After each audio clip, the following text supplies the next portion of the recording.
Hola, hola, ¿qué tal amigos y amigas de Nerdify? Bienvenidos a su podcast de cosas geek y cultura general. Yo soy Carlos Sánchez y del otro lado del micrófono está el buen Abraham. ¿Qué tal, Abraham? ¿Cómo andas? ¿Qué onda, Charlie? Aquí en su podcast ñoño favorito de La Laguna, México y Estados Unidos, partes de Latinoamérica, por supuesto, nos escuchan en Europa, Etiopía, Nueva Zelanda y, por supuesto, el podcast favorito de Editorial Novaro. Claro, porque en esta ocasión vamos a hablar de Editorial Novaro, esta casa editorial que marcó camino que muchas casas editoriales en español transitaron e inclusive trascendió de una manera a veces sin saberlo y se convirtió parte de la cultura popular de México y Latinoamérica. Y también, eso es lo más interesante. Exacto, y cruzando también lo que es el Atlántico.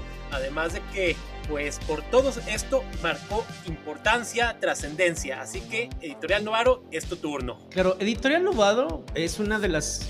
no digo que sea pionera como tal en el mercado de las historietas en México, en América Latina, pero sí fue la mayor editorial que publicó tantas historietas, tanto de superhéroes, cuentos infantiles, de misterio, de aventura, de romance. Era enorme el catálogo que tenían. Y te digo, o sea, no es que sea pionero, pero a final de cuentas, bueno, Editorial Novaro la fundan por allá de los 50s y es fundada por Luis Novaro, que es hijo de inmigrantes que llegaron aquí en México. De hecho, él trabajó durante muchos años en distintas editoriales, llegó incluso a Editorial La Prensa, que en ese momento era como una cooperativa de distintos trabajadores ¿cómo se llama? Del medio. Él también empieza a dirigir ¿cómo se llama? Esta cooperativa. Y él como presidente, bueno, como director, empieza a crecerla. Pero llega un momento en donde él quiere, pues, introducir historietas y como que en ese momento así la editorial La Prensa no le gustaba y decidió salirse y fundar Editorial Novaro. Y pues para él fue un acierto. Sí, claro, porque pues... en ese entonces, digamos de que el cómic, la historieta, pues era mal vista por un sector de la sociedad y de hecho algún punto todavía se sigue conservando eso. Así que pues Luis Novaro, acá cuando entra con lo que es, que funda Novaro, Editorial Novaro, gracias a esto, todo lo que es la historieta logra llegar a cientos de personas que podían leer y pues a veces inclusive solamente... observar los dibujos, las viñetas, así como pasó también en un momento con lo que fue el libro vaquero, que había gente que decía de que es que a mí me gustaba el arte, y acá también la gente se entretenía inclusive solamente viendo, y que también el precio era, digamos, también económico, así que llegaba a un gran número de personas de nivel medio bajo, además de que los costos también eran pues relativamente accesibles para todos, y además de que entraron a dibujar historietistas que estaban en otras casas editoriales que por su parte no les dejaban trabajar haciendo dibujos, etcétera, y acá les dan la oportunidad de que pues dense también porque vamos a darle con todo, así que pues crearon sus propios personajes también. Claro, también, por ejemplo, hay uno que de Sixto Valencia que ella lo menciona: gracias a Novaro me di rienda suelta, hicimos grandes cosas, y pues como todo, grandes empresas que llegan a su top y pues lamentablemente tienen su época de decadencia, pero ahorita vamos para allá porque hay que hablar del amplio catálogo que tiene Novaro, porque realmente llegaron a imprimir millones y millones inclusive en un solo mes. Claro, y es que Editorial Novaro aparte también fueron quienes acuñaron muchos de los términos que nosotros conocemos, bueno, no términos, sino de los nombres de superhéroes, por lo menos de sus identidades secretas, ¿no? El Superman, Batman lo dejaron tal como está, por supuesto que le ponían su subtítulo como el Hombre de Acero, el Hombre Murciélago, etcétera, ¿no?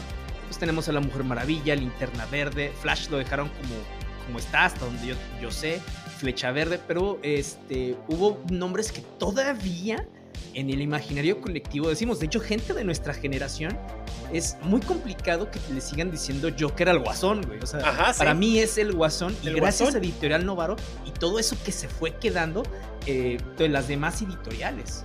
Sí, claro, por ejemplo, pues la Mujer Maravilla en los cómics que editaban le decían Marvila. Acá también, pues en esta castellanización está el Bruno Díaz, Ricardo Tapia, el Comisionado Fierro, Oliverio Reina para Oliver Queen, Raúl Jordán para Hal Jordan. Esa es la más mamona. Sí, Luisa Lane, esa sí que se sigue conservando, o sea, no les puedo decir Lois o Luisa. también a Mr. Miracle, Maxisol. Había unos que no quedaban, pero bueno, ahí estaban. Entonces, sí, aquí ellos no fueron los que se les ocurrió el de Alberto el Hambriento, ese fue otro. No, ese fue otro, y creo que ese es en España. Pero, o sea, entonces Editorial Novaro no solamente también fue quien catapultó a DC Comics, sobre todo en el imaginativo. Sí. Por supuesto que teníamos a Marvel, de hecho, de la editorial que salió, que es Editorial La Prensa, después creo que vieron su horror y agarraron los derechos de Marvel. Claro. Pero al final de cuentas, pues, Editorial Novaro, sí, Editorial Novaro tenía también los derechos de Disney, tenía derechos de muchas otras publicaciones, tenía los derechos de Tarzán, tenía derechos de muchísimas de los cómics que salían que no eran de superhéroes, como historias de Weird Tales, Fantastic Tales, Western Tales. Ajá, todas estas, tenían Archie, o sea, tenían un gran catálogo. Super Ratón, Daniel el Travieso, sí, o sea, no eran Pequeña la familia Burrón, Condorito, güey, o sea, Flash Gordon. No eran un monopolio como tal, bueno, más o menos, güey, porque sí, pero al final de cuentas no solamente fue en México. Algo que sí estuvimos checando es que fueron básicamente no el padre de la historieta en América Latina, pero sí fueron el gran referente en toda América Latina. El que la consolidó realmente. Exacto, porque por ejemplo, en realidad no había otras casas editoriales, güey, como que fueron, si bien los pioneros, fueron los que empezaron, los que le metieron al acelerador, y gracias a ellos, muy buena parte de Latinoamérica y muy buena parte incluso de España conocieron las historietas anglosajonas en el lenguaje al español. Claro. Y de los importantes que también que nos falta mencionar, por ejemplo, Fantomas, la amenaza elegante de él, sí me acuerdo haber tenido en mis manos algunas historietas, también las historias de Calimán, que de hecho de Calimán hablamos el año pasado para el 15 de septiembre, ahí está disponible el episodio. También en las historias también como de Vidas Ilustres, que eran así como más tipo de novela. O sea, es que realmente cuando tenían de carros, un catálogo tremendo, y además también estampas coleccionables, esos álbumes donde ibas y comprabas y tenían también un catálogo de tipo audiodiscos con audiocuentos, o sea, realmente todo lo que rompecabezas, es que crearon realmente un catálogo enorme que la gente estaba ávida por comprarlos, porque mismo ellos lo mencionan, la gente gastaba parte de su ingreso en comprar historietas, que llegaban los papás con sus hijos de que tira, te traje cómics, te traje historietas para que las veas, y los hijos luego decían, es que mi papá se la rifaba porque nos traían varios y varias veces a la semana, no solamente una vez, sino eran de que 4 o 5 días a la semana o en el bonchezote, y tenías de uno, de otro, así que pues te dabas rienda suelta. Claro. Y es que también, o sea, algo que sí se ha mencionado mucho es que la calidad del papel, la calidad de la impresión, los cuidados en la edición, y había muchas opiniones sobre esto, en donde comentaban que todo esto era incluso muchísimo mejor producto que el producto original que estaba en Estados Unidos, claro, ¿no? Como los cómics. Entonces, de hecho, tenemos cómics más o menos de la misma época, tanto en inglés como en español, y por la calidad de los materiales se conservan todavía muchísimo mejor los cómics en español. Sí. O sea, se han vuelto incluso objeto de coleccionismo. En donde se han dicho, es que a veces encontrarte uno de estos cómics te cuesta un ojo de la cara, o sea, $1,500 por una edición, cuando en otra parte te puede haber costado alrededor de $50, güey, o 100, claro, o $10, ¿no? Entonces, sí, o sea, sí es algo muy importante lo que están haciendo aquí. Y otra vez, o sea, no solamente fue en México, sino en toda Latinoamérica. Mencionan mucho Perú, mencionan mucho Argentina, Chile, Uruguay. O sea, la verdad es que normalmente no habíamos pensado que tuviera tanto impacto. O sea, nosotros pensábamos que era una editorial, o sea, sí es una editorial mexicana, pero una editorial nada más que funciona en México, con muchas otras editoriales o muchas otras productos que funcionan regionalmente. Nunca pensamos, claro, que estuvieran incluso al otro lado del charco. Sí, por ejemplo, cuando abren las oficinas en España, que es un gran boom, ahí también cuando empiezan, o sea, porque agarran lo que sus rivales que era la prensa, Editorial Sol, Editorial Argumentos, cuando llegan a España, por ejemplo, llega también una parte en la que la historieta de aquel lado, pues es realmente frenada por toda la que fue la época franquista, que era así como que no pueden ver eso porque de mala manera entienden de que afectaban sí, digámoslo de esa manera, que afectaban a los niños realmente, cosas tontas, pero y el fascismo no los afectó. Ya sé. Entonces también llega un momento que tanto abren también lo que son las oficinas allá en Panamá, empiezan a imprimir también allá, y lo que es allá Centroamérica, se amplían todavía la distribución, lo cual dices, wow, tremendo. Es que cuando obtiene Novaro lo que son los derechos de Disney, fue un gran boom para ellos, porque realmente pues tenían un gran monstruo como lo era Disney en sus manos, y llegar así con lo que era todos los personajes, Mickey Mouse, el Pato Donald, todo lo Clarabella, etcétera, etcétera, era para pues gran atractivo para chicos y grandes, sobre todo para los más pequeños, que era así como que tener en sus manos a los personajes que veían a veces nada más en lo que eran pues en la televisión. Sí, y de hecho sí se ha comentado mucho que después de Novaro no ha habido otra editorial de tal envergadura, güey, porque Vid sí también tuvo algunos de números fuera de México, pero era sobre todo en México. Y luego España tiene también ya Editorial Lorma y otras editoriales que agarran diferentes cómics. Creo que el que más o menos está viendo que para allá va es Panini Comics. Sí. Pero antes de Editorial Novaro no había ninguno. O sea, cuando estuvimos viendo precisamente, porque nosotros nos basamos, aparte de algunos otros artículos y todo, sobre todo en un documental que pueden ver gratuitamente en YouTube, en Tubi, incluso en Amazon Prime Video, que se llama Novaro, el coloso mexicano, que es precisamente, era un coloso de la impresión, de la publicación de historietas. Claro. Y fíjate, dato curioso, todo empieza sin querer, güey. ¿Cómo me cago de decir esto? Todo empieza gracias al PRI, ¿no? Claro. ¿Por qué? Porque Lázaro Cárdenas fue el que empieza a través de su gobierno a darle dinero a estos empresarios para que funden diferentes empresas, en donde, por ejemplo, de una de esas empresas también sale el dinero para fundar Editorial Novaro. Ajá, entonces, sí. Y de ahí se ven todo. Entonces cuando empiezo a ver eso dije, ¡ah, canijo! O sea, ya hace la conexión, dice, pues gracias a Lázaro Cárdenas, y nada más exagerando un poquito eso. Pero, exacto. O sea, a final de cuentas, eso nos dio, por lo menos en el imaginario colectivo, a que se hablara de superhéroes. Porque se hablaba, sí, de Calimán, que está muy bien, pero normalmente, sobre todo, a lo que a nosotros nos gusta más, que son las casas editoriales de DC y de Marvel, es que a partir de aquí se empezó a conocer el imaginario colectivo. De hecho, y creo que lo hemos comentado algunas veces, antes del MCU y antes incluso de las Pepsi Cards, creo que quienes reinaban básicamente, cuando tú decías superhéroes, y era personajes de DC, y mucho de esto tuvo que ver por Editorial Novaro, porque ¿sí? Eran quienes a final de cuentas traían estas historietas, las traducían y luego las aventaban al mercado, ¿no? Claro. Y como tú dices, las aventaban con una módica cantidad, estaban en todas partes, no había puesto de revistas que no tuviera ediciones de Editorial Novaro. Entonces, pues ahí empezaron a conquistar el mercado. Sí, exactamente. Es que realmente también cuando obtienen lo que son sus primeras rotativas, empiezan a ampliar todavía el mercado, porque, repito, en algún momento, a principios de los 60, 12 millones de historietas, lo cual era, wow, algo tremendo. Además de que también, pues, tenían, por ejemplo, acuerdos con lo que era la CEP, tenían capital mayoritario también por lo que eran librerías Cristal. Entonces también tenían una diversificación tremenda para llegar a todos los sectores. O sea, además de que la CEP también, por ejemplo, algo que se menciona es que ellos, digamos que no es que estaban en contra de lo angloparlante, pero preferían que se utilizara más los términos también en español. Por eso también todos estos de que Bruno Díaz, Ricardo Tapia, etcétera, etcétera. Pero así que, pues bueno, y que algunos todavía se conservan, como bien lo dice Abraham.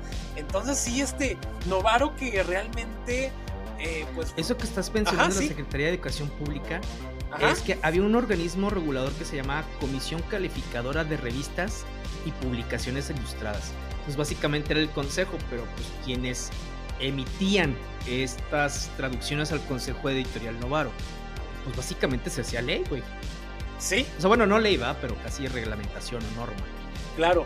Por ejemplo, también ahorita que mencionabas, aunque de los superhéroes, también, bueno, eso ya fue posteriormente, del Hombre Araña, de Editorial Novedades.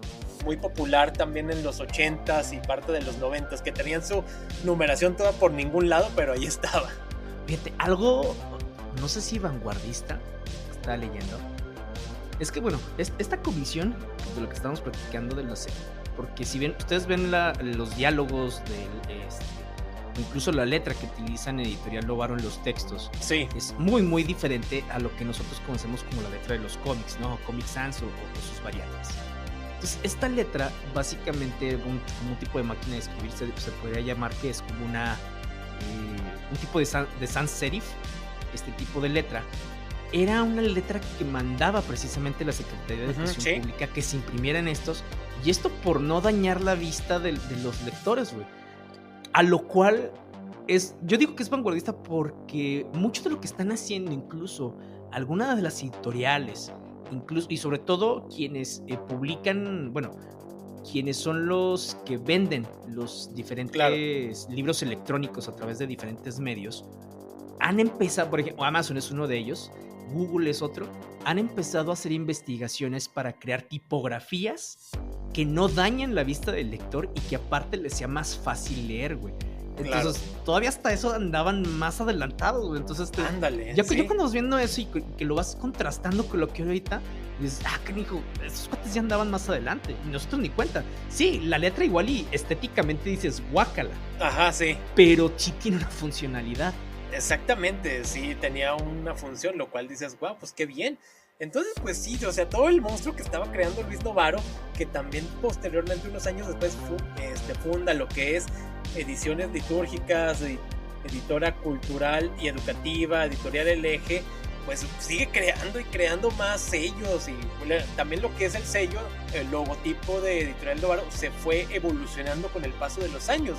A veces era una N, a veces era así de formas más sencillas, hasta que el último, que es así como ese negro con naranja, que es como que era el vanguardista, era la imagen corporativa un poco más moderna, que ahorita la vemos en retrospectiva y a lo mejor ya no es tan, pues es de la época realmente cuando la crearon, o sea, es moderna para entonces, pero sí realmente iba evolucionando y adaptándose al mercado y a la época en la cual se estaban editando. Y bueno, ¿por qué de repente desapareció Editorial Novaro? La leyenda urbana es que después del terremoto del 85, pues tuvo tantos daños, todo se fue para abajo. Pero la gran realidad de las cosas es que, como toda empresa, tienes muchas personas y siempre hay un estúpido que se empieza a robar la lana. Claro. Entonces empezó a robarse la lana, empezó a tener cuentas por pagar y luego empezó una crisis. Total, los socios, bueno, ya se había, creo que muerto el fundador para esto. Sí, ya. Los socios empiezan a ver. Sí, porque de hecho lo que mencionan mucho del fundador es que de Luis Novaro, es que está tan involucrado en el proceso, que no tanto en el proceso de contratación como tal, pero estaba tan involucrado en el proceso que incluso platicaba con guionistas, platicaba con los dibujantes y todo. O sea, para precisamente, era como un tipo de micromanagement, pero bien hecho, güey. O sea, porque te digo, otra vez, lo que mucho comentaban es que este editorial tenía tanto cuidado en sus productos que eran de muy buena calidad.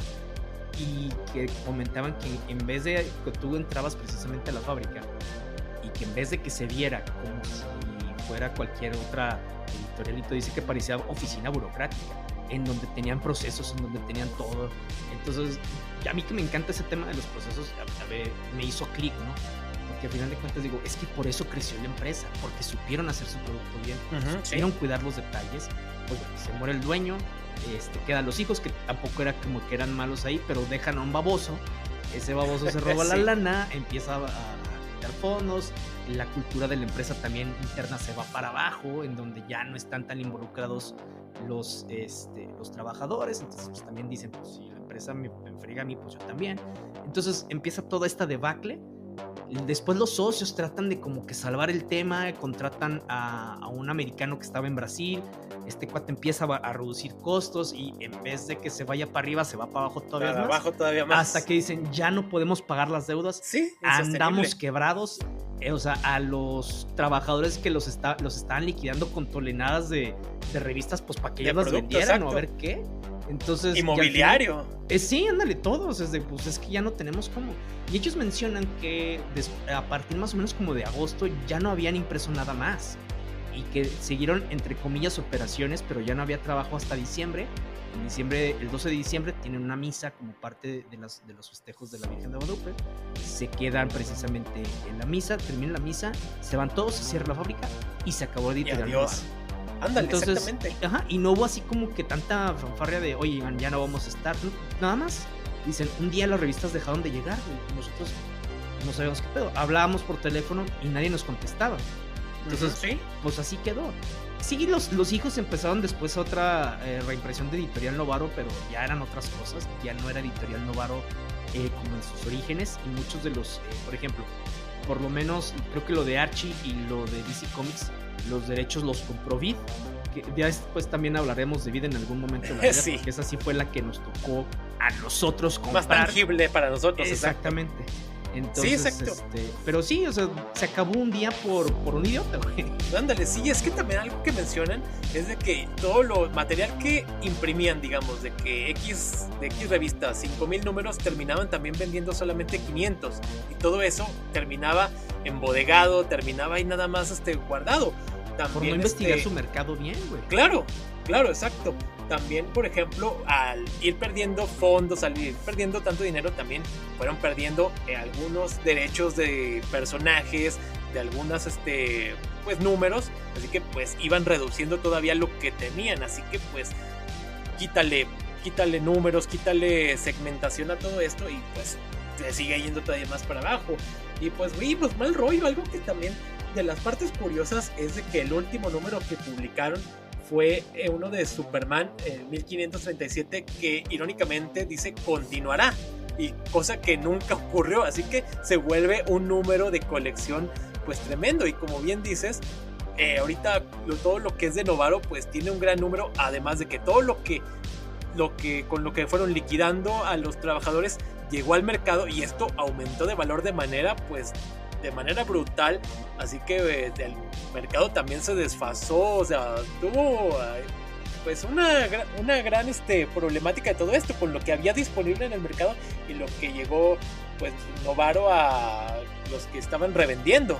Sí, no, fíjate, eso es lo malo de muchos de este tipo de empresas, y lo han comentado, ¿no? O sea, tú te profesionalizas tanto y lo de menos es que se la dejas a tu familia. El chiste es que o sea, sí dejó un legado Luis Novaro, pero ese legado pues lo dilapidaron, y no necesariamente los hijos, lo dilapidaron las personas que se quedaron a cargo, porque precisamente quienes estaban en la mesa directiva no le ponían el empeño, el cariño a esa empresa que sí. posibles, no solamente les daba de comer, sino que pues era un referente en Latinoamérica. ¿No? Punto que hubieran perdido tal vez el monopolio que tenían, bueno, no sé si monopolio, pero tal vez el poderío que tenían en ese momento, pero a final de cuentas hubieran seguido ahí y diversificando, ¿no? Tal vez en algún momento hubieran podido ser la primera empresa en donde se pudiera, ¿cómo se llama?, digitalizar muchos de los cómics, ¿no? Depende de la licencia que adquirían. Entonces, no sé, o sea, el hubiera ya no existe, pero sí estuvo...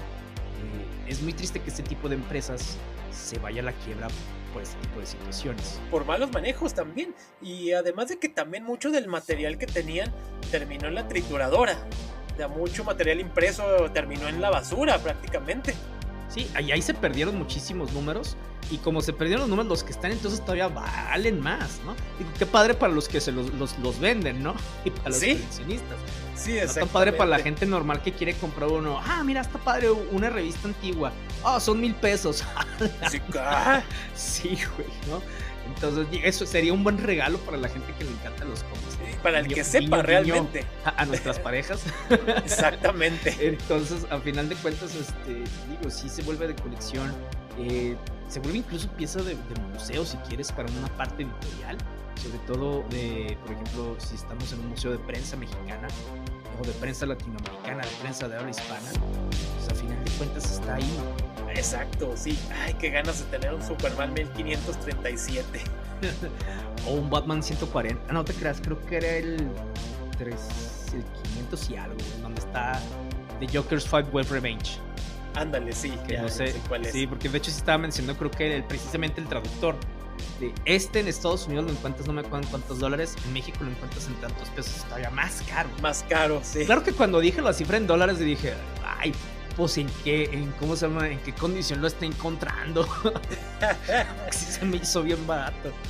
Ya sé. No, si una vez creo que Carlos y yo andábamos en una tienda de cómics de aquí, y yo de repente, mira, un Batman, $500, olvídalo. Y era original. No.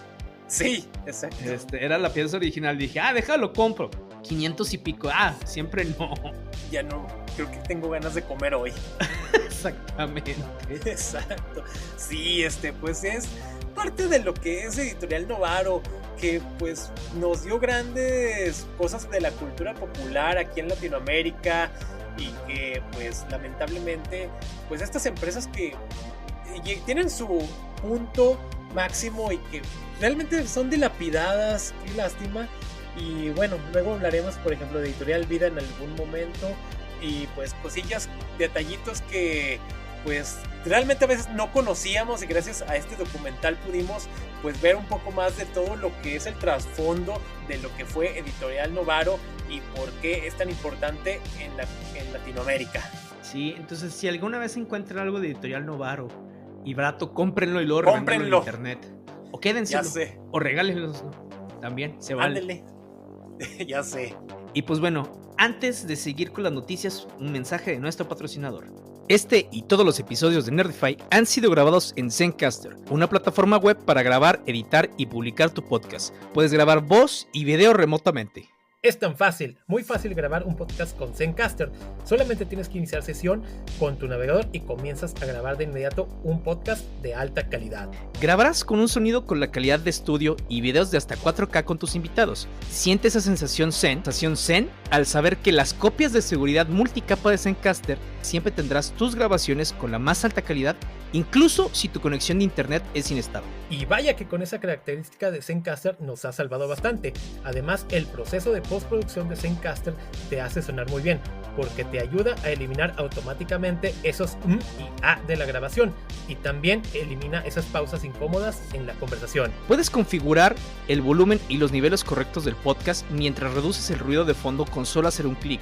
Así que si ya has pensado en el podcasting y te has dado cuenta de que necesitas muchas herramientas y servicios diferentes, con la plataforma de podcasting todo en uno de Zencastr, puedes crear tu podcast en un solo lugar y distribuirlo en Spotify, Apple y otros destinos importantes para escuchar podcast. Vayan a zencastr.com/pricing y utilizan nuestro código Nerdify para que obtengan un 30% de descuento en el primer mes en cualquier plan de pago de Zencastr. Queremos que tengan las mismas sencillas experiencias que tenemos nosotros para todas nuestras necesidades de contenido y podcasting. Es hora de compartir tu historia. Y en las noticias, esto es un rumor todavía, o por lo menos ahorita que estamos grabando, salvo que salga alguna historia oficial mientras grabamos, mientras editamos o después. Pero bueno, se dice que la serie de Lanterns de DC, del nuevo universo de James Gunn, que saldrá en HBO, más o menos, o en Max más bien, más o menos por ahí de dentro de 2 años, supongo, pues ya tiene su Hal Jordan. Recordemos que esta va a ser con Hal Jordan y Jon Stewart, se va a centrar en ellos dos, viendo precisamente una historia aquí en la Tierra. Todavía no tenemos confirmación, ni siquiera, hay muchos rumores de quiénes pueden ser Jon Stewart, pero The Hollywood Reporter ahorita dice que varias de sus fuentes ya les han dado básicamente un ganador, y se trata de Kel Chandler. Este actor, bueno, ha estado en otras como Friday Night Lights. También lo hemos tenido en Bloodline, un thriller de Netflix. Lo hemos tenido incluso en Godzilla vs. Kong, Godzilla King of the Monster, como el papá de la niñota Millie Bobby Brown. Sí. ¿No? Entonces, y bueno, muchas de las críticas han sido porque ya se ve grande. O sea, el cuate tiene 59 años. Obviamente, hay gente de 40 años que se ve peor todavía. Pero lo que dicen, es que ya se van a hacer de Hal Jordan, lo van a matar ahí, ya no va a aparecer en el universo DC Comics porque ya está grande y todo.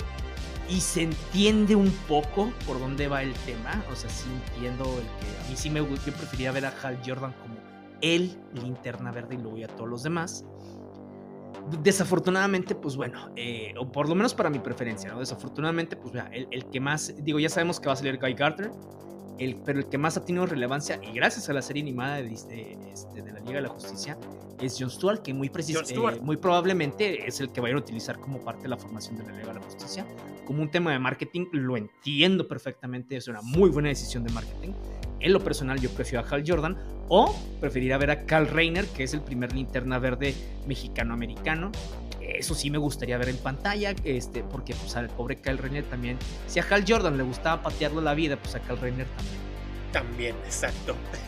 Así que pues bueno, estaremos viendo, porque también inclusive creo que llegaron a mencionar a Josh Brolin como Hal Jordan en los rumores. Sí, ya está más viejo, güey. Sí, entonces no sé realmente, bueno, de qué decisiones estaban echándose, pero pues bueno, ahí tenemos al momento, es lo que el rumor, Kyle Chandler como Hal Jordan. Oye, imagínate que fuera Josh Brolin Darkseid 2x1. 2x1, exactamente. Ya cuando salga Amalgam Comics, ya es un solo para él. Exacto, no hay a quien más agregar. Sí, porque también creo que el que se mencionaba para Hal Jordan era Chris Pine, y a mí me hubiera encantado Chris Pine como sí, Jordan. Exacto. Pero bueno, pues ya habrá otros. Chris Pine tal vez pueda ser Orion, aunque está demasiado y Josh guapo para ser Brolin Orion. también, pues la hizo de Cable. Sí, te digo, ya toda una mezcolanza. Ya sé. Lo que sí también confirmado es de que Amazon estaría desarrollando una serie remake de RoboCop. Ya lo que se tiene confirmado es de que como guionista, productor ejecutivo y showrunner sería Peter Ocko, quien él ha trabajado con lo que fue Black Sails y también The Office. También de productor ejecutivo también estaría James Wan, cosa que dije, canijo, esa sí no me la esperaba, interesante. Esto ya lo confirmó Variety hoy día miércoles que estamos grabando, así que pues bueno, algo que también mencionan es de que llevaría la línea de la premisa de la película original. Fíjate, otra vez, como a mí me gusta RoboCop, me gusta la trilogía de RoboCop. La serie animada no me acuerdo mucho, pero yo me acuerdo que había disparos, entonces muy probablemente me divertí cuando era niño. Sí. Pero yo sí tengo una opinión impopular. A mí me gusta todavía un poco más el remake que hicieron de RoboCop con Joel Kinnaman que la película original. Ya sé que todo el mundo dice que es una basura, a mí me gusta. Creo que la historia tiene muchísimo más que dar que la de RoboCop. Yo no digo que la RoboCop esté mala, sencillamente digo que me gusta más esta. Entonces, más profunda. Sí me gustaría que agarraran ciertos elementos de esa para adaptarlos. Aunque bueno, me imagino que a final de cuentas, si van a seguir la premisa de la película original, pues obviamente van a agarrar ciertos conceptos modernos como para traerlo precisamente. Y por conceptos modernos me refiero no a lo que la gente dice como Bucky, sino como que hacerla más relevante, güey, ¿no? Sí. ¿Qué problemáticas traería al mundo actual este tipo de cosas? ¿Cómo estaría la sociedad a partir de eso? Eso para mí es como traerla al mundo actual, no tanto es que quieren toda inclusión, no hablo de eso. Y sí, pues ya va a ver cómo la hacen, pero a final de cuentas sí me interesaría ver cómo la van a adaptar. Sí, pues ya veremos, porque ahorita al momento es lo que se tiene y pues estará en desarrollo. ¿Cuándo llegará? ¿Quién sabe? Exacto. También de lo que sí se sabe es de que la película que se estrenó hace poquito, que fue la de Hellboy, The Crooked Man, de la cual ya habíamos hablado que tenía pues con presupuesto muy limitado, pues que se fue estrenando en algunos países incluyendo en México, pero la noticia es de que en Estados Unidos no va a llegar a las salas de cine por el pésimo recibimiento que ha tenido en cuanto a taquilla y a la crítica, así que pues va a llegar directamente a plataformas. Y pues esta historia que íbamos a ver a un Hellboy con cosas un poco más sobrenaturales, no la he visto todavía, la veré en algún momento para poder hablar de ella, no sé, al final de año en Nerdy Beats. Así que pues bueno, mal rollo para la gente y los fans de Hellboy. Sí, mira, obviamente yo vi las de Guillermo del Toro, sí me gusta la primera, la segunda no tanto. Vi el remake que hicieron con se me olvidó con el nombre del actor que estuvo en nuestro David Harbour. David Harbour. No se me hizo una mala película, digo, tampoco es la gran cosa, pero todo el mundo, no, es un asco de película. Yo no he leído un cómics de Hellboy, de hecho sí tenemos programado en algún momento de la vida leer alguno, porque sí son de los, nos faltan un chorro. También de repente estábamos viendo la otra vez cómics de Top Cow, de Dynamite, y dijimos, no mames, son un chingo. Exacto.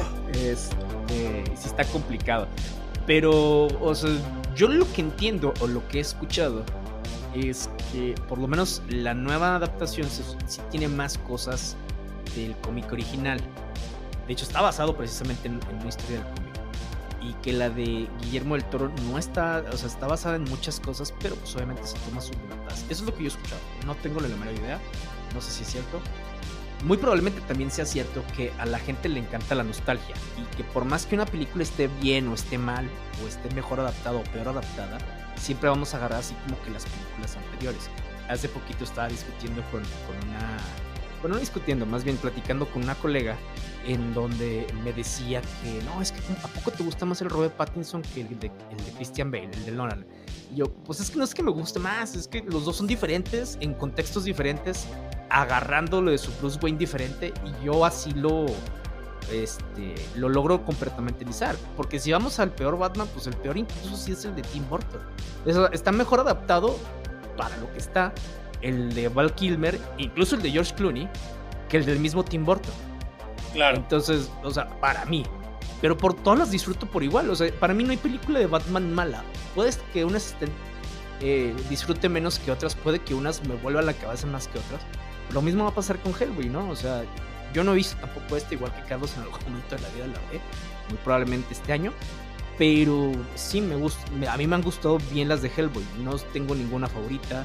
El personaje pues se me hace interesante, pero tampoco es así como de si veo esta maldita película, etcétera. Qué mala onda que le haya ido mal precisamente en taquilla y sobre todo en la crítica. Yo en lo particular para verla sí me voy a esperar a verla en algún servicio de streaming, porque pues pobreza.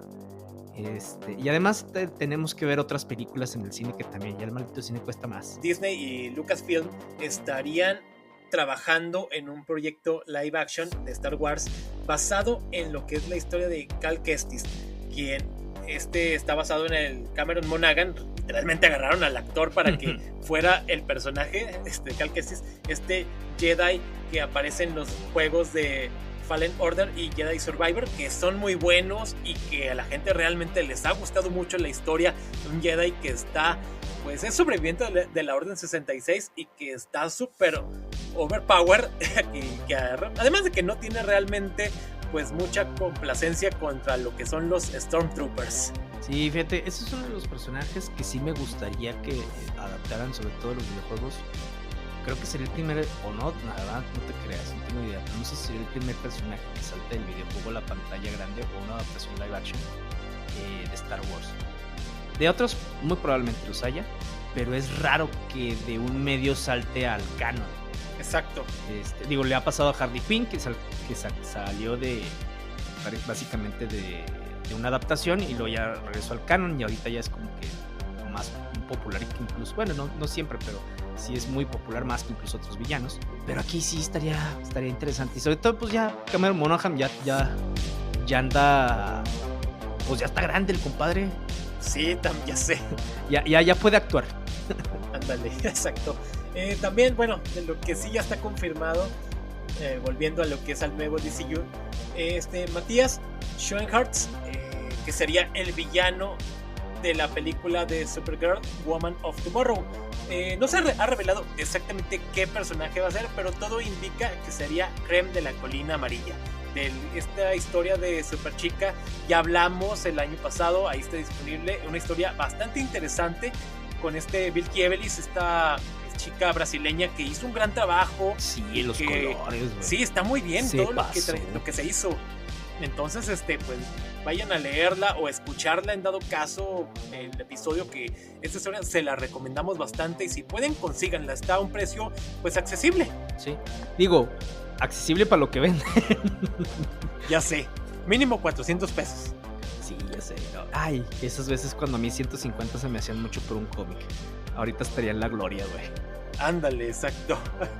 Pero no, sí, ya pues en algún momento seguiremos viendo todas estas novedades de nuevo DCU. Sí, sobre todo porque ya en diciembre sale Creature Commandos. Ahora en la New York Comic Con van a tener un panel precisamente sobre Creature Commandos. Obviamente ahí va a estar James Gunn, y muy probablemente le pregunten de todo menos de Creature Commandos. Ya sé. Y luego te he dicho, estábamos platicando Carlos y yo, en donde a mí se me haría demasiado descarado o demasiado tonto si James Gunn se enojara porque le preguntan de todo el universo de DC o de Superman sobre todo, y no tanto de Creature Commandos. Sí entiendo que quiera hablar precisamente de lo que está haciendo ahorita con Creature Commandos y que ya de Superman después, pero también se entiende que la gente pues en realidad no le importa tanto Creature Commandos, güey. No sé. quiere decir que no vaya a ser un buen producto, pero queremos saber de Superman y lo que sigue. Sí, exactamente, porque pues mucho se habla, hay mucha gente que apoya todo lo que es la película, hay un sector de loquitos que no, pero bueno, eso ya no hay que tomarlos mucho en cuenta, pero sí realmente queremos ver pues más de Superman y pues bueno, en algún momento también de los Creature Commandos. Sí, yo todavía sigo viendo gente, no, maldito pedófilo de James Gunn que quiere hacer no sé qué. Yo, ya, mijo, ya supérelo. Así, ya supérelo. Ya sé.